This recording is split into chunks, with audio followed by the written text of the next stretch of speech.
மனிதநேயம் மிக்கவர்கள் தமிழக வெற்றிக் கழகத்தை பார்த்து பரிதாபப்பட்ட காலங்கள் தான் கரூர் காலங்கள்.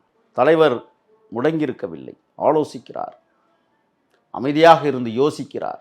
அடுத்த கட்ட நகர்வை எப்படி கொண்டு செல்வது? 41 எம் பிள்ளைகளை நாம் இழந்து தவிக்கிறோம். இந்த இயக்கத்தை இன்றும் வழிநடத்தக்கூடியது அந்த 41 உயிர்கள் தான்.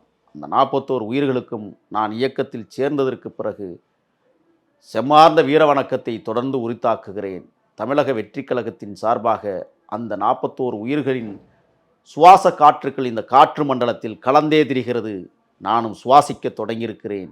என்னையும் அந்த 41 கடவுள்கள், 41 இறைவன்கள் எம்மையும் வழிநடத்தும் இயக்கத்தைப் போல இன்று திடகாத்திரமாக நம்பி நான் களப்பணியை அவர்கள் காலடியில் ஒப்படைக்கிறேன்.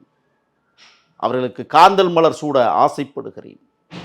வெற்றி சூடுகிற போது உங்கள் கல்லறைகளில் வாகை பூக்கள் பூத்து குலுங்கும் என்பதை உறுதியாக தெரிவிக்கிறேன். 41 கடவுள்களே எங்களை வழிநடத்துங்கள். என் தலைவனை பத்திரமாகவும் பாதுகாப்பாகவும் வழிநடத்துவதற்கு நீங்கள் துணை நில்லுங்கள் என்று நான் சொல்லுகிறேன்.